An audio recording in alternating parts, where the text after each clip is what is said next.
Hello! Good afternoon sa lahat ng mga tagapakinig ng Inklunasyon. Nandito naman ang ating tropa para magpag-usapan ang patungkol sa World Down Syndrome Day that we'll be celebrating tomorrow, March 21. To start with, JM, let's view this video.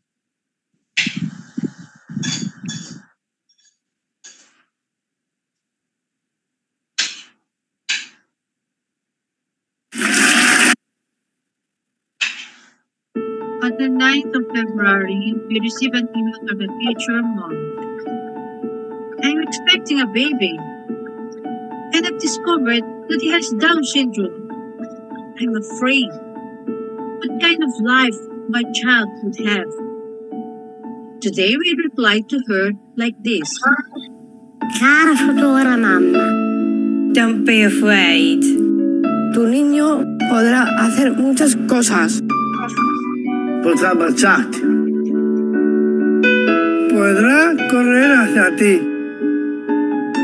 il pourra parler et te dire qu'il t'aime. Il pourra aller à l'école Como todos. et pourra t'écrire si un jour elle est loin. Because indeed, he'll be able to travel too. Il pourra aider son père à réparer son vélo. Podrá lavorare Y ganar su dinero. Avec ce salaire, il pourra t'inviter à dîner. o affittare un appartamento e andare a vivere da solo. A volte sarà difficile. Jak ciężko. Quoi de possible? N'est-ce pas pareil pour toutes les mères? Dear future mom, Tuo figlio potrà essere felice. Come lo sono io. Et tu seras heureuse aussi. Vero, mamma?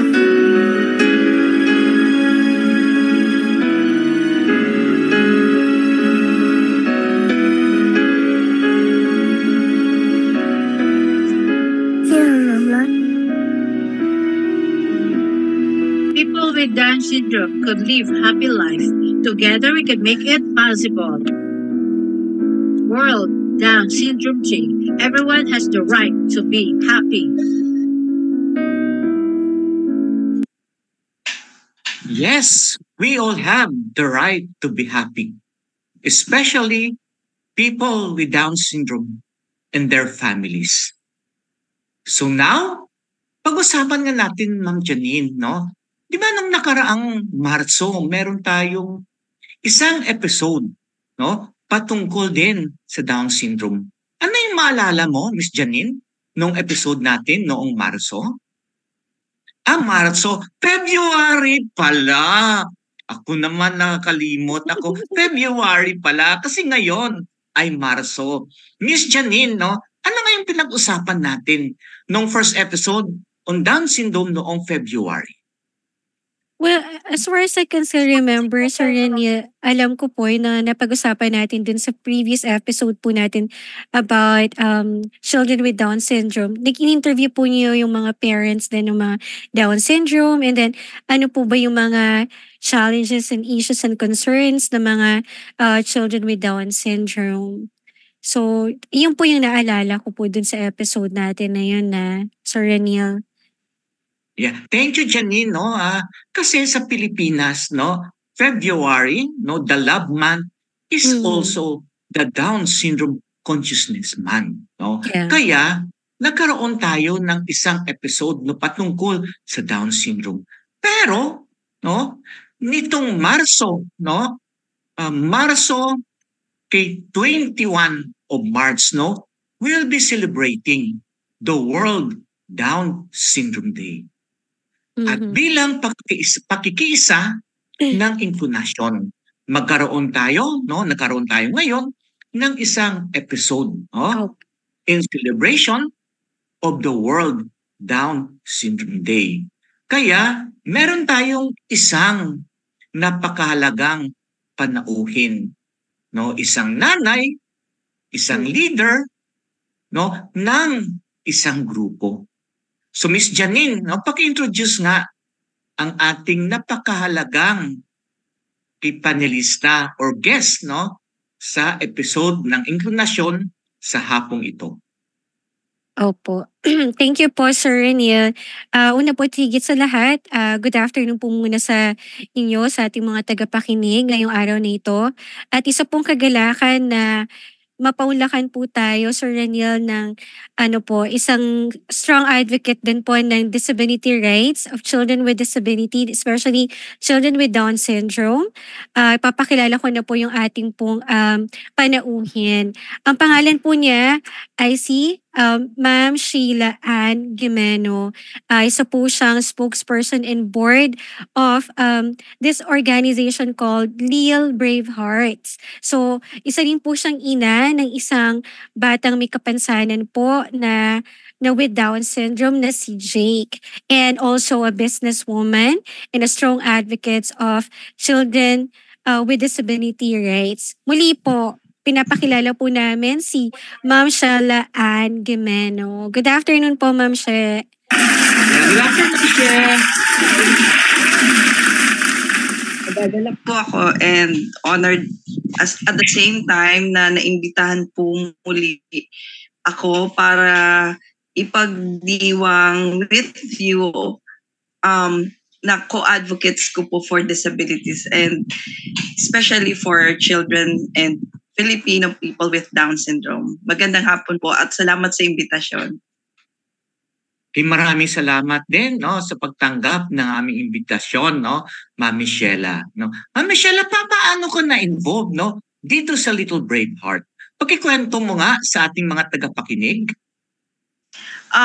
Nag-start po to na as ako rin po isang magulang, isang nanay na may anak na may Down syndrome, si Jake, na feel ko po ang need na mag-reach out sa mga magulang na nakaramdam din po ng kumbaga pagkabahala or yung loss, yung yung fear, yung takot po kung paano po palakihin ng mabuti. Kasi ang aking anak, especially po pag pinanganak po ang isang batang may Down syndrome, may kaakibat po siyang medical conditions. So, naintindihan ko po yung nararamdaman ng magulang na may mga kaakibat na sakit na dala ang Down syndrome sa kanilang mga anak. And may medical background po ako na I think nakatulong po para mas mapaunawa sa mga kapwa kong magulang kung paano at ano ang ipa-priority once na nagkaroon po sila ng anak na may Down syndrome. Kasi sa Pilipinas po, hindi po popular ang prenatal diagnosis. Christians po tayo. Kung nakita rin po sa ultrasound nung pinanganak po ang anak, nung pinagbubuntis pa lang po natin ng mga anak natin, wala naman po sa option natin yung i-terminate dahil lang po may kapansanan. Buong-buo po natin tinatanggap po kung ano po ang pinagkaloob sa atin at mahal po natin ang mga anak natin. Pero sa kabilang banda, pag nanganak na po tayo at nabigyan po tayo ng ganitong may kapansanan, may disability at immediate po, meron pong minsan ay emergency ang kailangan na atensyon ng bata. Malaking bagay po ang support group na para mabuhayan at lumakas ang loob ng magulang. Kaya ito po ang naging inspiration po namin or nag-udyok sa amin na nung nag-usap po kami, mga kabatch ko po, yung halos magkakaedad yung mga anak namin, nagpi-play dates po kami before. Ito rin po kasi ang way na nagkakausap kami ng mga magulang kung ano po yung mga concerns namin sa mga anak namin, especially nga po yung medical issues. So doon po nabuo na may isang nanay na nangailangan ng open heart surgery pero wala pong pondo.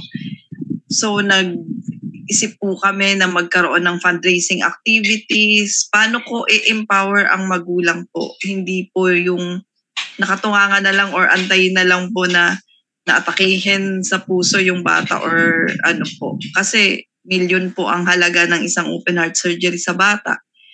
So kahit kumbaga naka ano pa kami noon, wala kaming kumbaga disorganized pa ang grupo, pero yung willingness po na hanapan po ito ng solusyon ang nag-udyok po sa amin na buuin ang aming group. Yeah, parang kinikwento na no ni Ma'am Sheila no yung kung paano no nabuo ang Little Bravehearts. Okay. Miss Janine, may karagdagang tanong no kay Ma'am Sheila regarding sa kanilang organization, ang Little Braveheart. Opo. Ma'am She, bukod po din sa sinasabi niyo po na you do fundraising for those parents po na who needs funds for the operation po, heart operation or heart surgery po ng mga anak po nila na may Down syndrome. Ano pa po yung focus ng inyong organization, Ma'am She? Ang focus po talaga namin is yung total holistic care for a child with Down syndrome. So, hindi lang po sa surgery. Kasi nabanggit ko nga po, marami pong medical issues. We focus on partnering and networking for these needs na ma-address po yung gap na hindi po available pa sa atin sa healthcare system ng Pilipinas. For example po, ang PhilHealth, hindi po lahat na-cover ang kailangang medical issues ng bata. For example, hanggang ngayon po, hindi pa rin kami nakaka-avail ng free therapies. So, in these concerns po, challenges, para sa lahat ng mga batang may disabilities, nakafocus po kami sa Down syndrome kasi na-realize po namin marami pa po pala silang kailangan na hindi pa po natutugunan. Or meron naman pong available, hindi pa rin natin natatap. So, nagiging isa itong network or support group po nga ito ang reference po namin na para hanapan po ng ways para maayos po nating mapalaki ang mga anak natin na may Down syndrome. Yes, speaking of children, ilang taon na Ma'am Sheila si Jake, yung ilang anak na may Down syndrome? 9 years old, sir. Yeah, 9 years old. So yung mga kasamahan mo, more or less, nung simula kayo, magkalapit, no? Yung mga edad, no? Ng inyong mga anak, no? Okay. Sige, so Ma'am Sheila, balikan natin, no? Kung balikan natin, no, ang celebration, no, ng World Down Syndrome Day, no? Kasi ito, no, ay pangdaigdigan, no? Yes. Ang selebrasyon ng World Down Syndrome Day ay nanggaling mismo sa United Nations General Assembly. No, nag-declare sila noong 2011 at noong 2012, no, nagsimula na ang World Down Syndrome Day, no? At ano nga Ma'am Sheila, no, nalaman mo ba kung kasi 'di ba may iba't ibang tema, no, for this year, no? Ano yung narinig mo na tema for this celebration? Ang celebration po is na focus po sa breaking the barriers all over the world at isa rin po ang health equity for sa UK naman, sir. Pero yung pinaka-focus talaga ngayon yung breaking the stereotypes.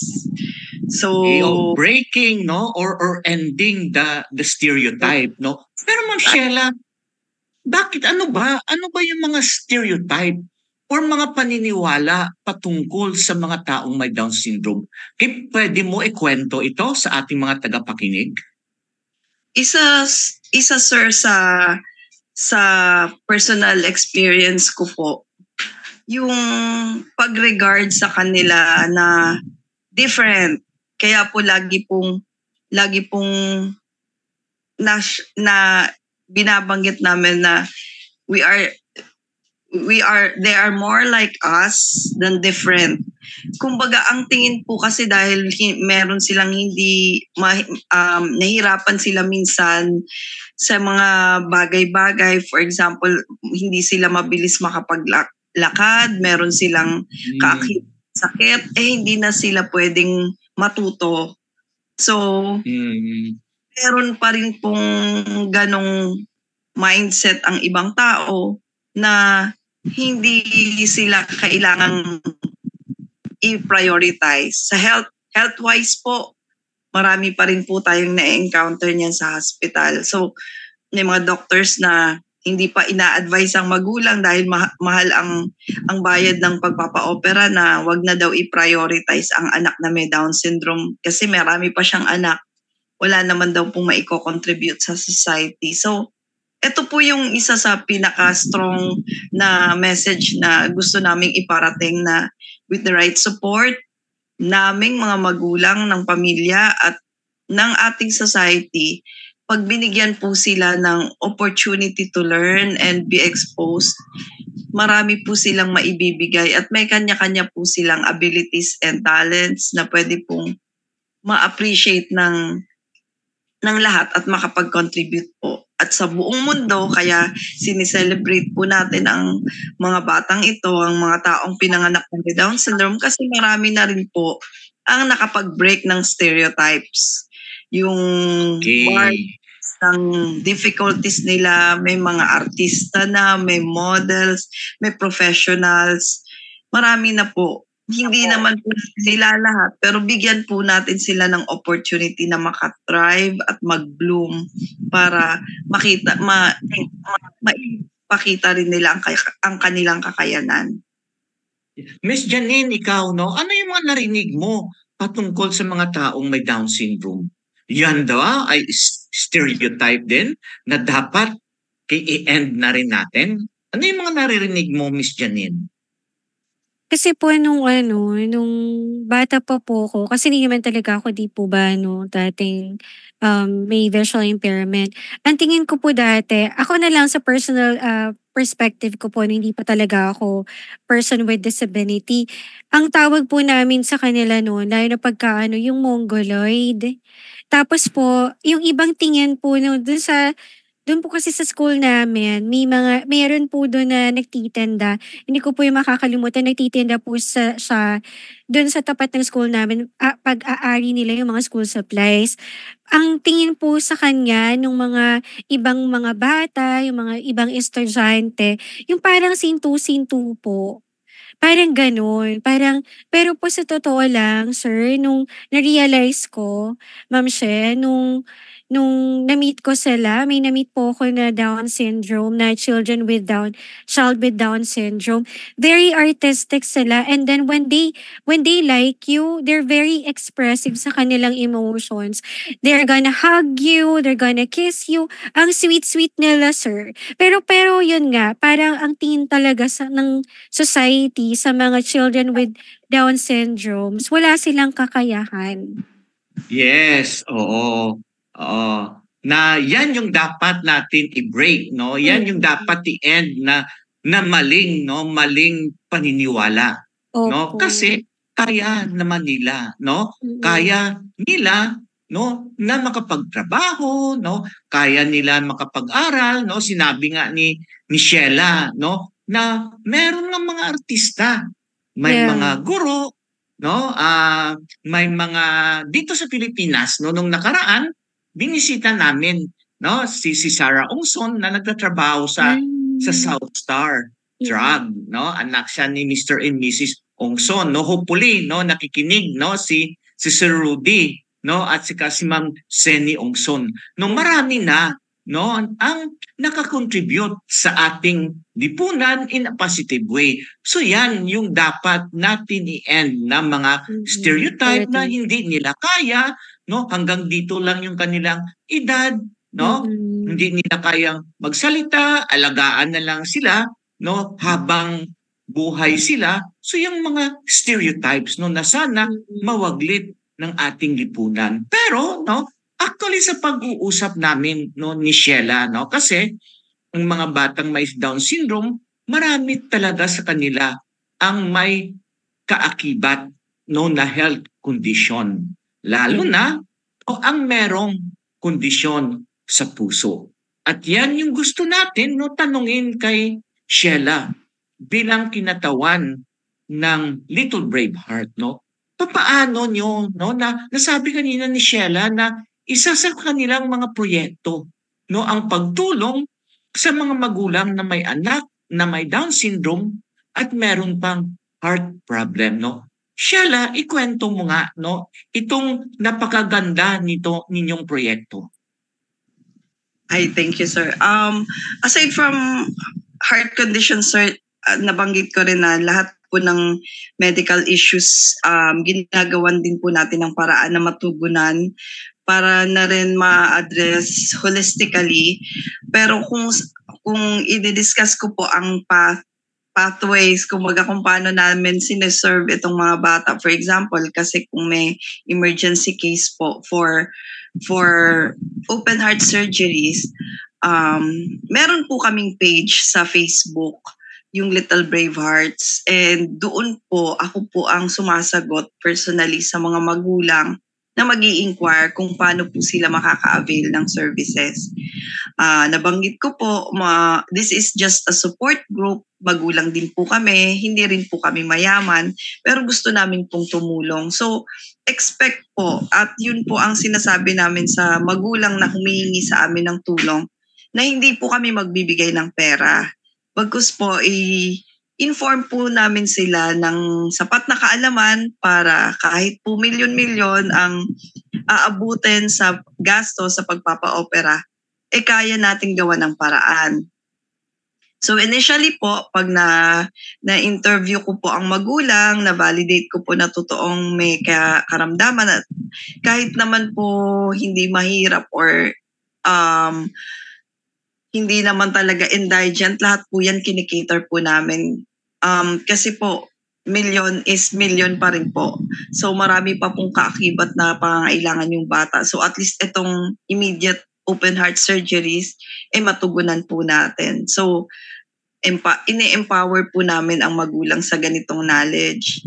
So ang initial po niyan is ini-inform ko po ang magulang yung willingness po nilang i-address po at pagtulungan namin ang sakit ng anak niya. Kasi kami po, mag-guide lang, pero ang gagalaw po ang magulang. So parang sinasabi mo, Ma'am Sheila, dapat ang una muna, ang magulang, yung willingness nila. Pagkatapos niyan, tuturuan niyo sila ng proseso kung paano. Tapos, yung proseso po is magsisimula sa kailangan makita po sila ng doktor. Kailangan makarating po sila sa cardiologist. Fortunately po, ito po ang isang positive side na nangyari po nung lockdown. Siyempre po may mga pinapanganak pa rin na may DS. Ang heart center po, ang Philippine Heart Center, hindi po sila nag-limit ng acceptance kahit nung pandemic. So, doon ko po nalaman with my partnership sa Heart Warriors of the Philippines, isa rin pong NGO na support group din ng magulang na may anak na may mga congenital heart disease, na sa pangangalap ng funds, pwede po nating masuportahan ang pagpapa-opera na wala po tayong ilalabas na cash out. So, ang una po, yung 2D Echo. Ang 2D Echo po, ito po yung unang-unang kailangang matugunan para sa bata na ma-check. Kasi kahit po galing sa labas po ang 2D Echo, hindi po siya tatanggapin ng Philippine Heart Center. Although may initial pong assessment, uulitin. So, paano po Ma'am Michela, ipaliwanag mo nga sa ating tagapakinig, ano ba itong 2D Echo? Kasi hindi namin alam kung ano itong 2D Echo eh. Ang 2D Echo, sir, it's a diagnostic procedure po na may tinatapat po sa puso ng bata, parang probe. hindi po ito masakit, hindi po ito actually nakakakilit kasi may gel lang po, pero meron pong echo or meron pong nilalabas po tong picture para may initial assessment po ang doktor kung ano talaga ang kondisyon ng bata. From this to the echo po, nakakapagbigay na po ng quotation ang cardiologist. Yeah. At the same time po, kung may quotation na po at nakita rin po ang kondisyon, nagsisimula na rin pong iplano ang pagpapa-opera. At the same time, inaalagaan na ng cardiologist kung may sakit po sa puso ang bata para fit po siya pagdating po ng surgery. Okay. Ma'am Michela, magkano naman yung usual na bayad pag magpa to the echo ang isang magulang sa kanyang anak na may probable na may heart condition? Kami po ina-advise po namin lahat po ng may pinanganak na may Down syndrome sana po makapagpa-2 the echo. Kahit po sinabihan Michela na sana prerequisito sa lahat ng mga batang na may Down syndrome. Sir, kasi marami po tayong experience na kahit ang pedya sasabihin wala siyang naririnig na nakakaiba sa heart ng bata. Pero pag nakita ng cardio, meron.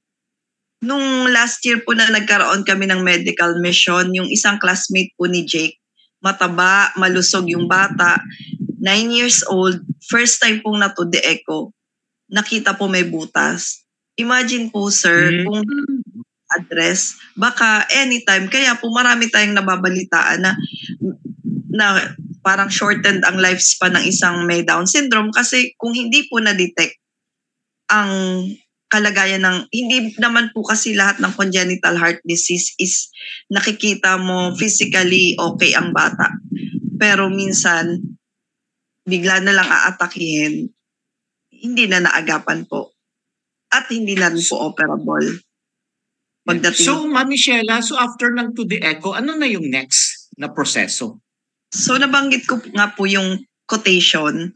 Ang quotation po, together with kukunin ang social case study, tuturuan po namin ang magulang ng mga attachments na pwede pong maikalap nila. At yun po, ang ilalapit po nila sa mga politicians, sa senators, congressmen, party list.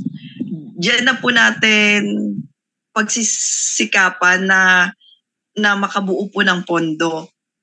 Yeah. Tulad kay Congresswoman Bing Guanzon. Yes. Angela. Makulit po ako sa Congresswoman, isa sa mga tumutulong sa mga pagpa-opera ng mga batang may Down syndrome. Opo. So ito po, yun nga po ang sabi ko sa magulang, hindi po tayo mag-aantay dito na may dumating na tulong kung hindi tayo po ang maglalakad nito. So, kami naman po, at nakapartner naman po kami sa Heart Center, sa Heart Warriors. May mga partners na rin po tayong mga politicians na naniniwala po dito sa ganitong projects na nag-alalaan po ng malaking pondo po sa Heart Center mismo. So, kung for example, mga 3/4 na po ng pondo meron ang magulang, inila-line up na rin po namin. For example, si Senator Amy Marcos, meron po siyang inilaan na per case po yan. For example, ang AVSD po na isa sa pinaka-komplikadong sakit sa puso, she can give as much as 250,000 pesos worth of guarantee letters para mabuo po ang pondo. Ang kagandahan po kasi sa Heart Center, aside from kumpleto po ang facilities at experts, tinatanggap po nila lahat ng gastusin through guarantee letters. So lalabas po ang okay. Yan po ang pinaka-difference. So sa ibang kaso din po, kunyari, ang mga batang may colostomy na kailangang ma-opera, may mga partner hospitals din po tayo na nani-network din, sir. So ito po yung parang pinaka-role po namin as support group na hanapan po ng mga partner hospitals na makakatulong po para matugunan itong immediate concerns ng magulang. Kunyari, for example po yung Our Lady of Peace Hospital sa Parañaque, it's a private hospital pero sila po mismo ang naghahanap ng mga cases na pwede po nilang matulungan ng free surgeries. At napakaganda po ng hospital. Okay. Yes. Miss Janine, no, may katanungan ka ba kay Ma'am Michela? Susugan ko lang po yung sinasabi po ni Ma'am She tungkol po din sa mga partners and networks po ng kanilang organization. May partner organization po ba sa gobyerno kayo na natatap para po to help you in your undertakings or in your project po? Ano pong ahensya ng gobyerno yung tumutulong po sa Little Brave Hearts? Hindi po directly kami po nakapartner pero po ang magulang po nakakahingi po sa DSWD, sa PAGCOR, iba pang mga government institutions na nagbibigay din po ng guarantee letters. Sa experience naman po namin, kung masipag po ang magulang, between 3 to 6 months, nabubuo po ang pondo. At ang kagandahan din po, kung may record na ang magulang sa Philippine Heart Center, kung mag-emergency man ang bata at hindi pa buo ang pondo at kailangan ng i-opera, nagagawan po ng paraan ng ating partner cardiologist. Wow. Operahan na kahit hindi pa po kompleto ang pondo. Then, na-i-endorse na rin po ang magulang sa DSWD kung ano po ang kakulangan na pinsan po napupunan po ng buo. So, dun po kami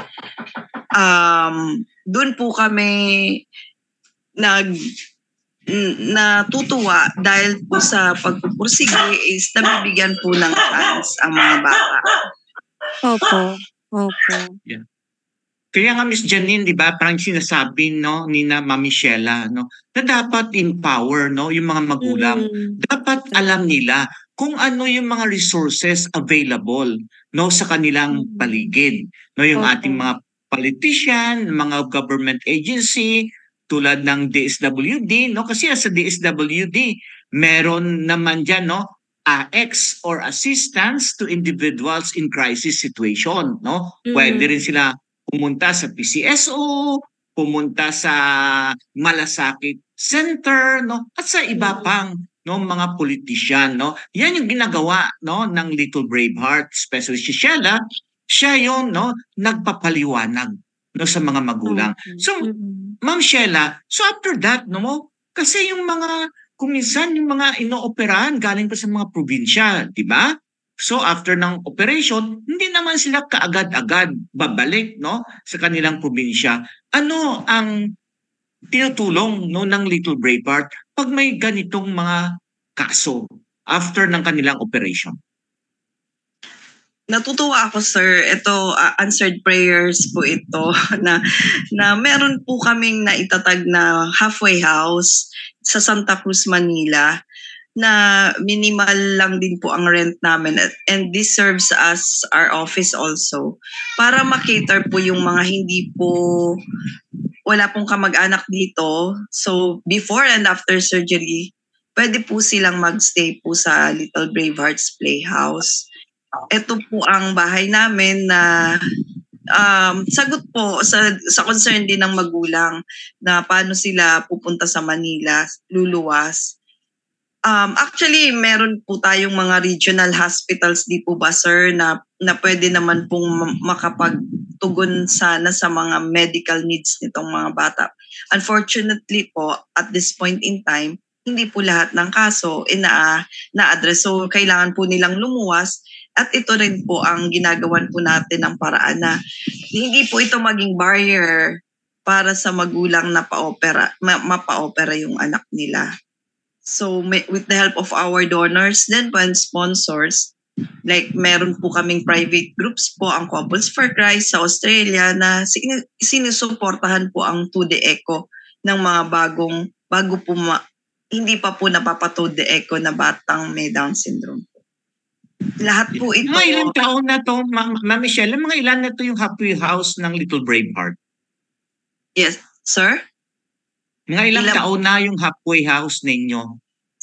Since 2018 po. Oh, okay. So, doon, no? Doon pwede sila magstay, no? Meron bang mga tulugan doon? Pwede sila magluto doon sa inyong halfway house? Yes, sir. As in, bahay po yun. Meron po kaming 4 na rooms. Malaki po sa baba ang pinakasala. Lahat po donated po yun, sir. So sabi ko nga, nabibless naman po pag hinanap mo pala, ibibigay sa'yo. May ref, may washing machine. Lahat po. May oven. Pwede po mag-bake ang magulang kung gusto po nila. Yun po. Libre po sila. Napakaswerte naman, napakaswerte naman if ever, no, ng mga magulang, no, na doon sila tutuloy, no, sa inyong halfway house, no. Mami Sheila, speaking again, no, doon sa mga may concern, no, sa heart, no, mga ilan na, no, ang natulungan ninyo sa kanilang heart operations? Nag-start po kami, sir, noong 2021. Noong 2021, 18 komplikadong cases. Wow, 18. Oh. Noong 2022, 32. Tapos, wow. Last year, 36. Wow! Parang tumataas every year, ha? 18, 32, 36.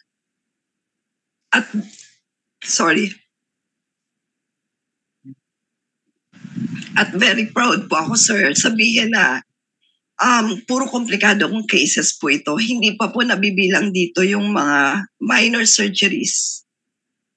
Oo. Apo. So, nabibigyan po natin ng chance,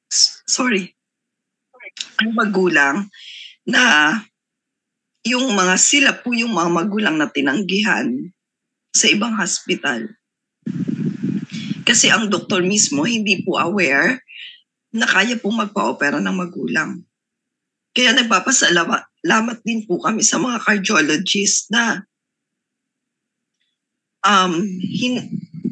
hinahanapan po kami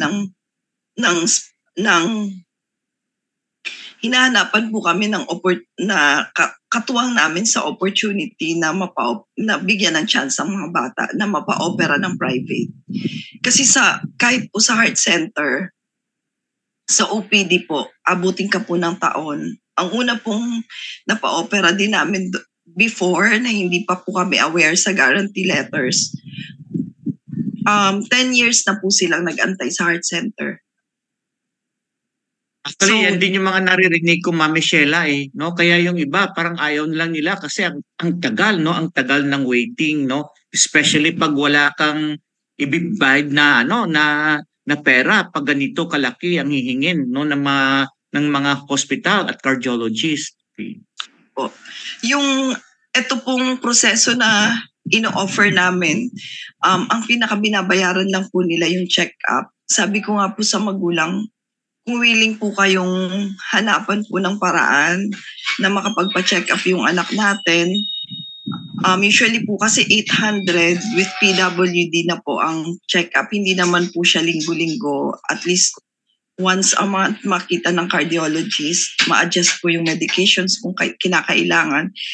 So, ito po yung sinasabi ko po sa kanila na ito lang naman yung sakripisyo pero malaking bagay po na ma-prioritize natin, mahabol natin yung window of opportunity na ma-address po yung butas sa puso. Kasi kung hindi po 3 years old and beyond, hirap na rin po ang cardiologist kasi minsan nasisira po ang lungs. Yun po ang maraming beses kong pinapaintindi sa magulang. Ang una po natin i-conquer dito, kumbaga, aside from yung knowledge, is yung kaba para sa atin. Minsan po kasi nauna pa ang kinabahan yung magulang, which is naintindihan po natin. Pero ano po ang gagawin natin kung maghihingalo ang bata? Wala po tayong mga offer na help po dyan. Yeah. Anyway, Mami Sheila, no, maraming salamat, no, kasi natumawag sa akin yung mami ni Mariel, no, na actually I think nagpa-check up sila last Wednesday, no. Ang Northfield may kunting itinulong din sa kanila at pinaliwanag din natin, no, kung gaano kahalaga yung sabi mo nga magtaya din sila, no, kasi hindi dapat na lahat ay itulong na sa kanila, no, dapat ay meron din silang counterpart, di ba, Miss Janine, no? Kasi hindi tayo naniniwala sa dole out, no? Sa charity model. No? Dapat human rights tayo, no? Dapat may counterpart din, no? So, Mami Sheila, maliban doon sa mga nabanggit mo na, no? Sa karanasan ninyo, ano yung mga challenges, no, na inyong nakaharap, no? Given, no, sa inyong experience, no? Bilang, no, isa sa mga leaders, no, ng Little Braveheart. Ang isa sa challenges namin, sir, is yun nga po, yung willingness ng magulang, kasi hindi po natin mapipilit ang hindi po naniniwala sa ganitong proseso or nag-aantay lang po ng tulong galing sa atin. They are ang akala po nila is kami po ang gagalaw para sa kanila. Gusto po naming mapa-opera yung mga bata na kailangang mapa-opera. Pero ganun pa man po, nasa magulang po ang pagpupursige. And at the same time, sir, nandun pa rin yung challenge, sir, na hanapan ng pondo. Depende po kasi minsan natataon na kung for example, ngayong first quarter ng taon, hindi pa yan naglalabas ng maraming pondo. Middle of the year, minsan na-encounter po, nagkaroon ng election na natitigil po ang paglabas ng funds. Kasi election ban. Sa pag-release po ng pondo. Pero other than that po, mas positibo po ako na ma-conquer po natin yung ganitong mga challenges kasi meron naman pong paraan at pinagtutulungan po ito para mas marami pa po tayong batang pa-opera at magtuloy-tuloy itong ginagawa natin. Maliban sa heart center, meron pa bang mga ibang mga tertiary hospital, no, na nag-oopera, no, sa mga batang may Down syndrome na may heart problems? Yes, sir. Actually, pati ang PGH po. Kaya lang nagka-challenge din po kami sa PGH because of yung fund po. Because yung COVID po, hindi po nila na-prioritize yung fund ng bata. May mga ibang tertiary hospitals din. Ang PF po hindi nako-cover. So, dinidiscuss po namin yan sa mga magulang. Ito po kasi kaya medyo very strong po kaming dalhin yung bata. Kasi may recent experience po kami, sir. Di ba po alam natin ang SPMC sa Davao is modern hospital na. Pero may kaso pa pong hindi nila kinakayang tugunan. Opo. Tapos doon din po, hindi po nila covered ang PF. Okay.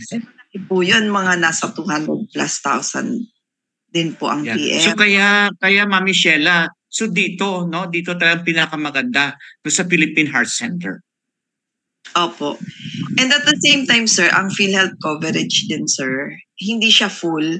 May mga komplikadong kaso po na hindi po kasama sa say benefit package ng PhilHealth. Kaya lagi ko po nabanggit po ito kasi sana po magyasin at kung makita po mas marami tayong mga bata na natutulungan at marami na pong empowered na magulang na nakakapagpa-opera, makonsider po nila ang numbers. Kasi baka po before, kasi konti pa lang po ang napapa-operang may komplikadong kaso, konti lang po ang statistics. Kumbaga, baka po ito makatulong din po kami na matugunan po ng government ng mga government institutions, partners, para maano kaya po sila. Kaya siguro ng Mami Sheila, dapat mag-advocate pa tayo no, sa PhilHealth no, na sana taasan no, yung ibibigay nila pag may mga ganitong kaso, no? Kasi Yes, sir. parang mababa, no? Sa ngayon, no, yung binibigay, no, na fee ng PhilHealth, no? Kaya siguro, no, dapat din tayo, no, mag-advocate na sana taasan pa ng PhilHealth ang kanilang binibigay. Ma'am, Miss Janine, may tatanong ka pa or may sasabihin ka, may tatanong ka kay Ma'am Michela?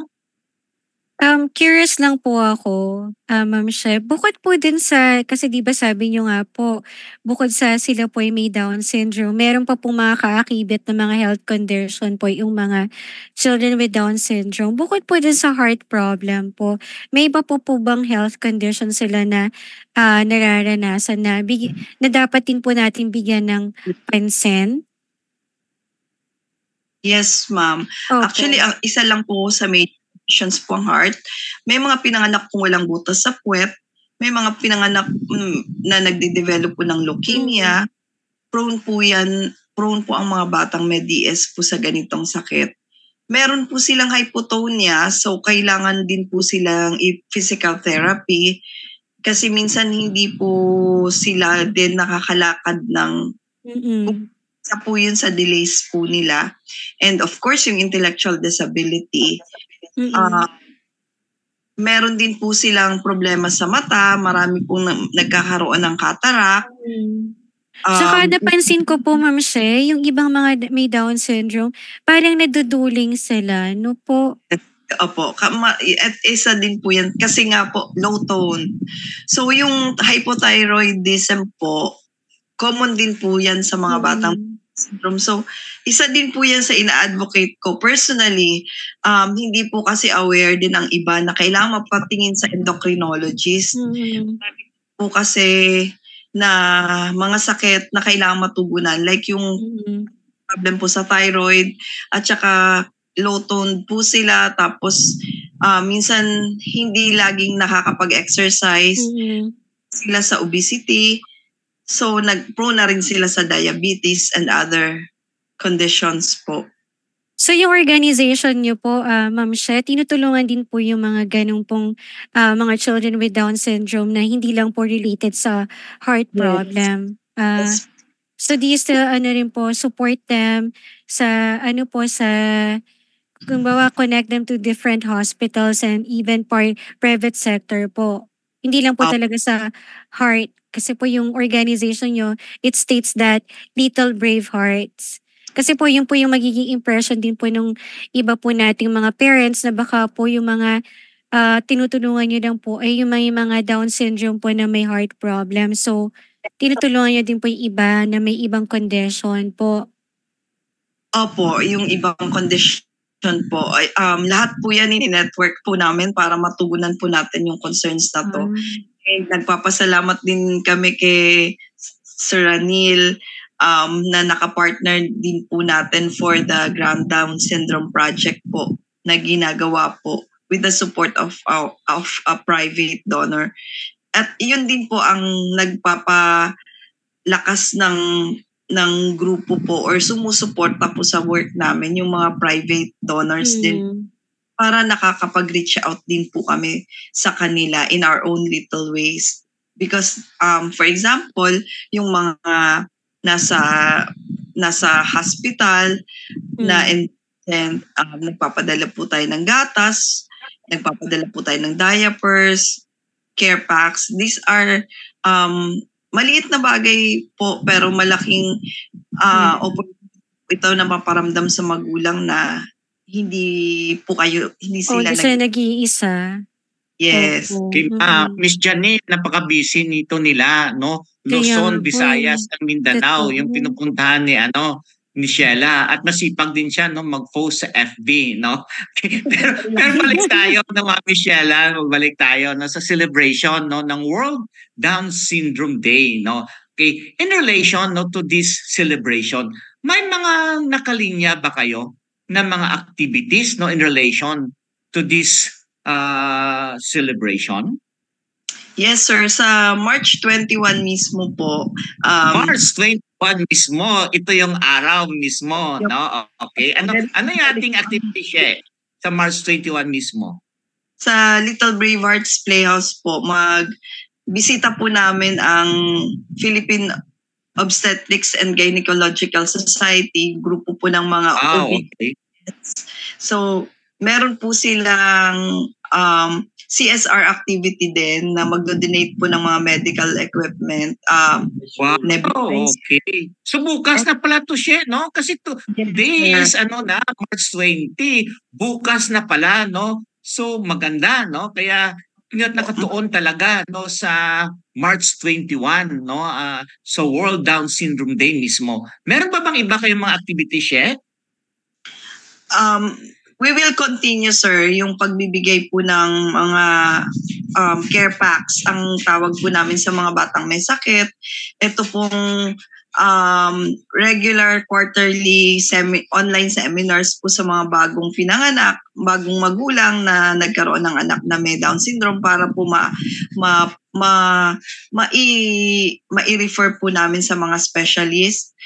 And we are planning din po with the help of our sponsors na makapag-come up din po ng outreach, medical mission or similar activity po.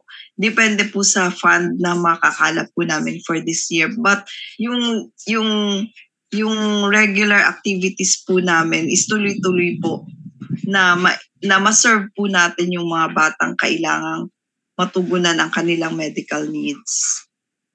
So, Ma'am Michela, so yung sa next ninyo na activity, no, gumawa ka ng isang slide, no? Kasi pwede naman maging avenue ang inklusyon, no? Kasi meron tayong segment na Inklubalita. So kung ano ang inyong activity, no, isama namin dito, no, sa Inklubalita na segment, no, ng inklusyon, no? Just inform us, no? It will be an honor, no, for Inklusyon na maisama kayo sa aming Inklubalita segment.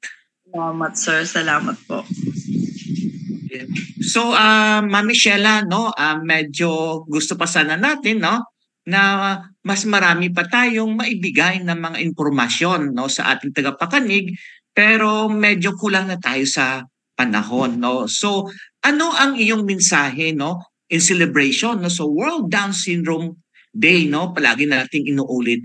Ano ang iyong pinakaminsahe sa mga magulang, sa ating pamahalaan, sa general public? For World Down Syndrome Day, para po ma-break po natin ng stereotype para sa mga batang may Down syndrome, isama po natin sila sa mga policies and programs na makakapagpabuti ng kalagayan at sitwasyon at opportunities para sa mga batang may Down syndrome para maipakita rin po nila ang kanilang kagalingan at ma-realize po natin na kahit may mga kapansanan ang mga taong may Down syndrome is meron din po silang maiko-contribute sa atin na mga supposedly tinatawag na walang disabilities. So sana po isama po natin sila. Yun lang po ang aking pakiusap at bigyan po ng opportunities. Ito pong ina-advocate namin para po madugtungan ang buhay ng mga batang may Down syndrome na kailangang maoperahan. Sana po mabigyan ng chance equally kagaya din po ng mga neurotypical na bata or yung mga lahat po ng taong nangangailangan ng tulong sa pamahalaan. Sa mga magulang, wag po kayong matakot. Lagi lang po tayong magdadasal at hingiin ang pagpapala ng Panginoon. Binibigay po unti-unti, basta maniwala po tayo at i-advocate po natin ang anak natin kasi isa pong malaking biyaya ang magkaroon ng anak na may Down syndrome.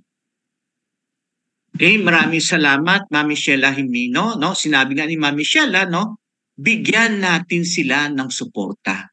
Bigyan natin sila ng oportunidad, no? Para marating nila, no, ang kanilang potential, no? Speaking of potential, no, may papakita ang inklusyon, no? Isang video, no, courtesy ng Northfield, no? Down Syndrome Project, no, makita natin dito, no, si Jennifer Afable. Si Jennifer, isang babaeng may Down syndrome, pero nakapag-aral at ngayon, no, ay nagtatrabaho siya, no? Sa isang pizza parlor, no? So, JM, no, ipakita natin yung video ni Jennifer Afable.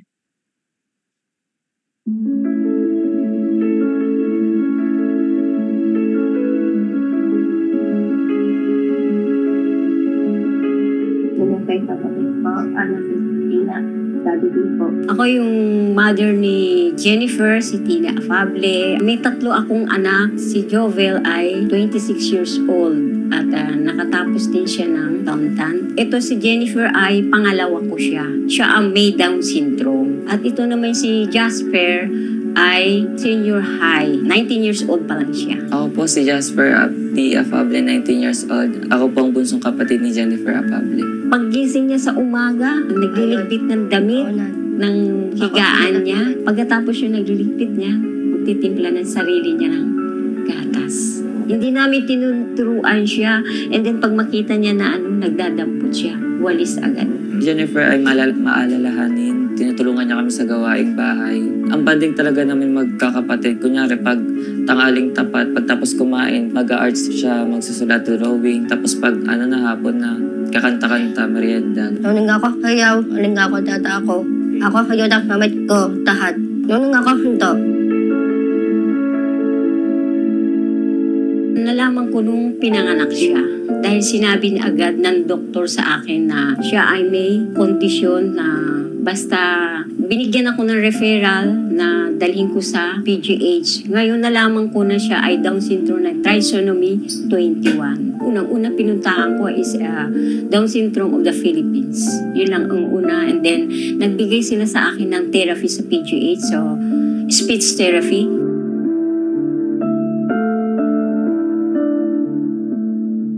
Nakilala ko ang Norfield sa pamagitan ng CBR Smile.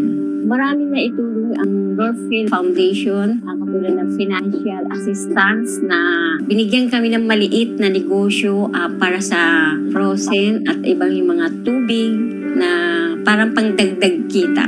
Marami din ako na-invite na mga nanay na mag-join sila sa mga seminar at training para madagdagan din ang kaalaman nila, para mas protectionan sila. Sa kasalukuyan, ako yung coordinator ng Down syndrome ng Quezon City.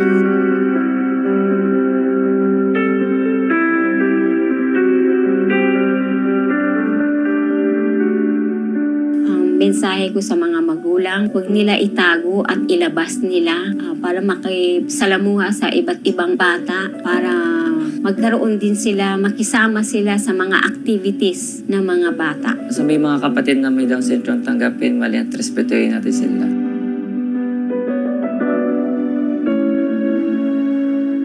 Hihingi kami ng tulong para madagdagan din ang kita namin na kahit nasa bahay lang kami ay may dagdag kaming kita. Katulad po ng paggawa ng basahan at kasama ko din yung aking anak na may Down syndrome ay siya pa ay tumutulong din siya sa akin na paggawa.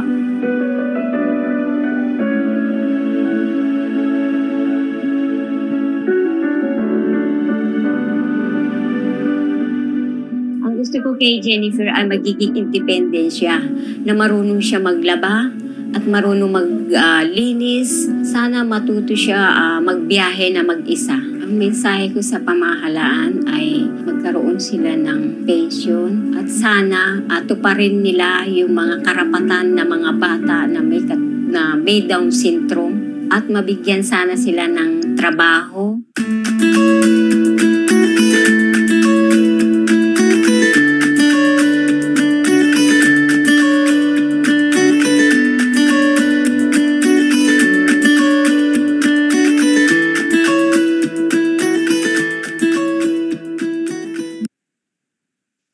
Maraming salamat, no, JM. So nakita natin na yung video, no, ni Jennifer Afable, no, kasama niya yung kanyang nanay na si Nanay Tina, no, isa sa mga miyembro ng CBR Smile at saka ng Down Syndrome Quezon City, no, support group, no. So makita natin, no, kanina nung nagsimula tayo, no, yung takot, nung fear ng isang magulang, no, nung ipinanganak niya ang kanyang anak na may Down syndrome.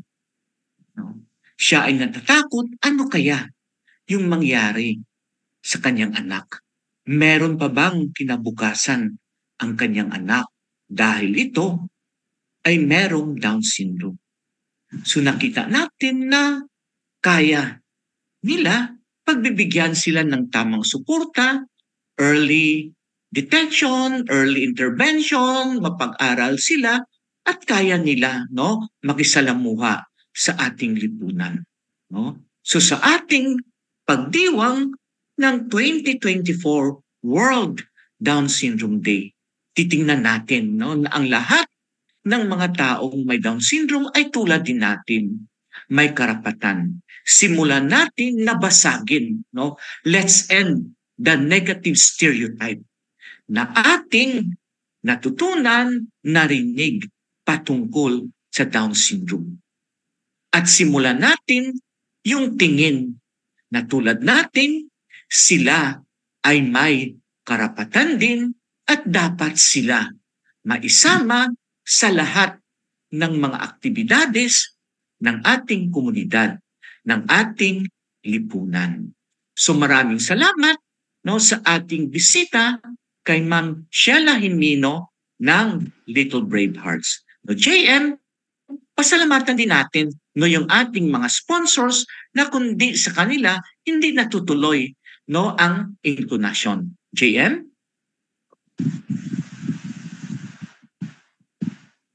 We would like to thank our sponsors and partners, CBM Global Disability Inclusion, Philippine Coalition United Nations Conventions on the Rights of Persons with Disabilities or PCUNCRPD, ENET Philippines, Norfield Foundation, CISO, Philippine Partnership on Children with Disabilities or PPCWD, Liliane Funds, Deaf Blind Support Philippines or DBSP, Philippine Chamber of Massage Industries for the Visually Impaired or PCMIVI, Provincial Government of Batangas, PIDAO Pangasinan, Regional Associations of Women with Disability or RAWWD Region 1, Mabini Movement, and of course, the ASEAN Enabling Master Plan 2025 Coalition. Thank you. Maraming salamat, no, sa ating sponsor at muli, no, ating binabati ang buong mundo, no. Happy World Down Syndrome Day. Dito sa Inklusyon, lahat tayo ay kasama. Dito sa Inklusyon, now na.